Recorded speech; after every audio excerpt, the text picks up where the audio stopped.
belief that your basic qualities are things that you can cultivate through work and effort. So I'll give you an example of these two different mind states. A fixed mindset prefers to be in the familiar.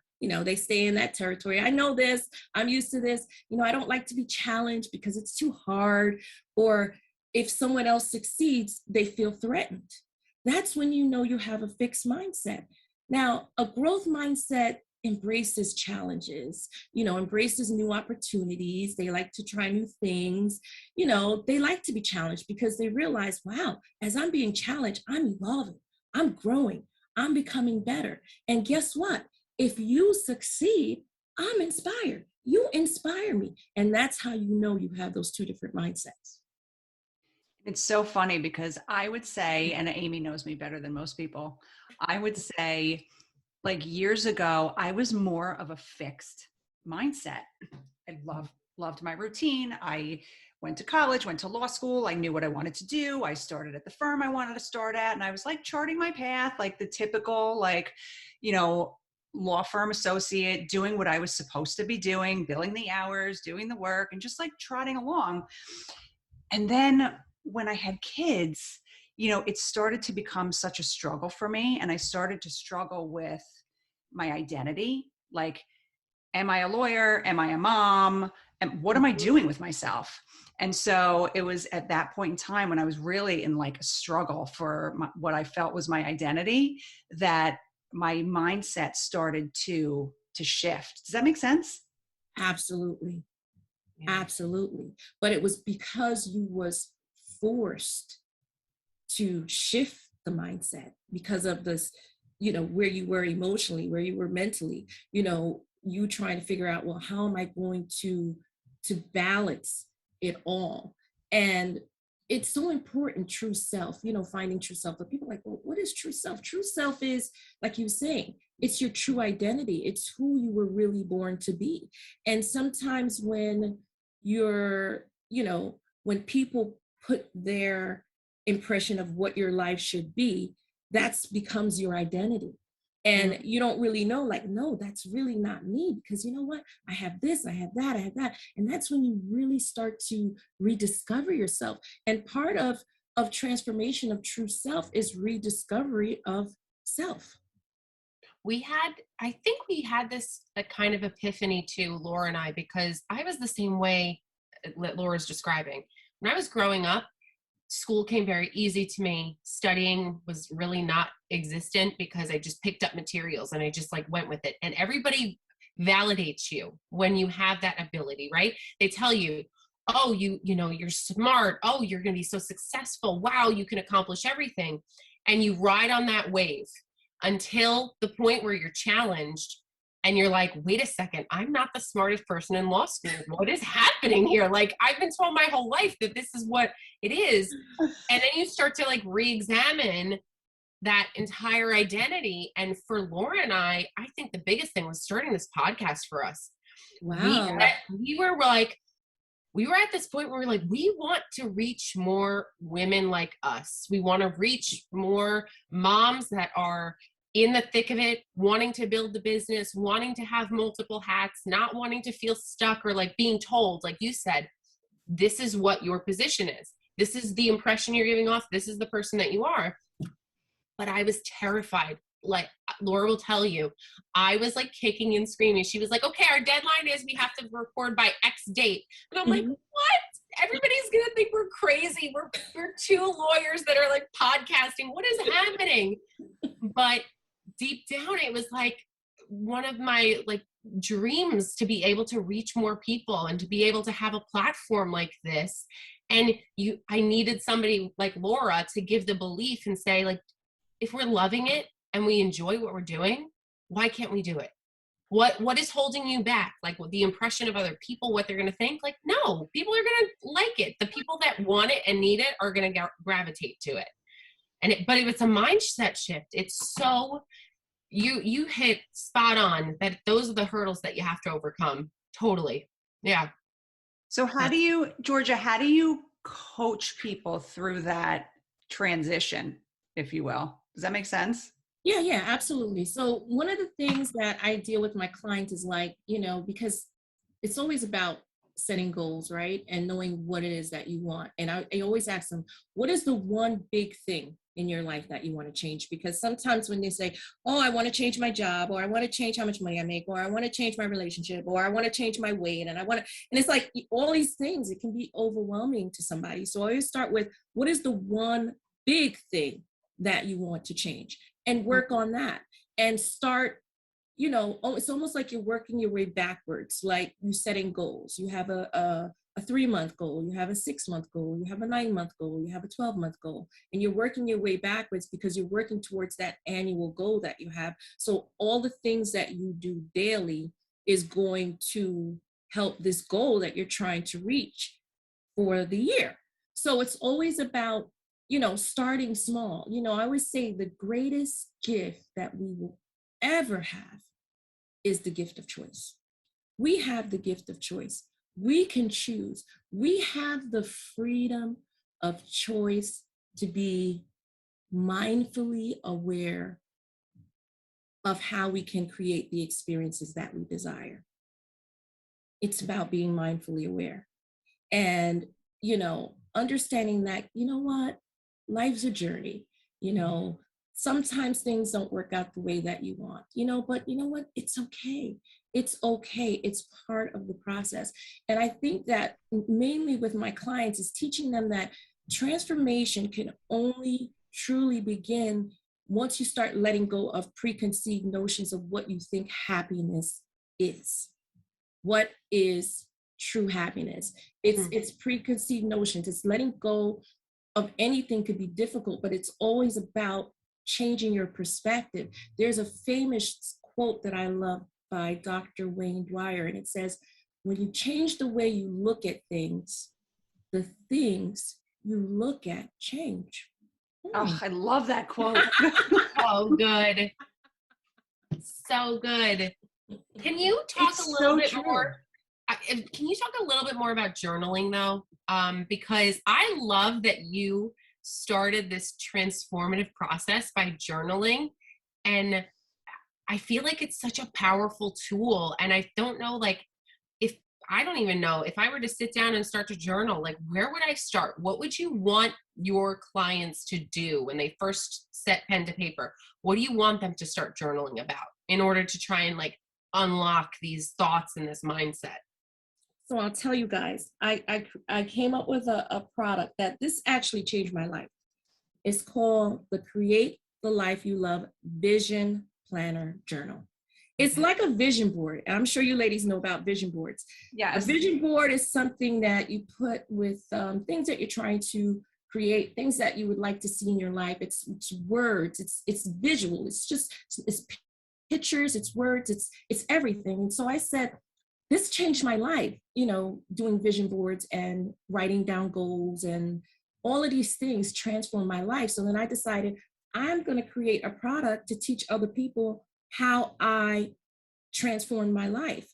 And it started with, of course, positive affirmations. Okay. These are positive affirmation stickers that comes in this journal. And I'm going to offer a discount to you guys, audience, for Oh, this. awesome. And so it's about positive affirmations. Why? Because positive words change your mindset. It helps to help you combat negative thinking. They say the average person has between 12,000 and 60,000 thoughts a day. And of those thoughts, 85% is negative and 95% is repetitive. So How it's sad about, is that?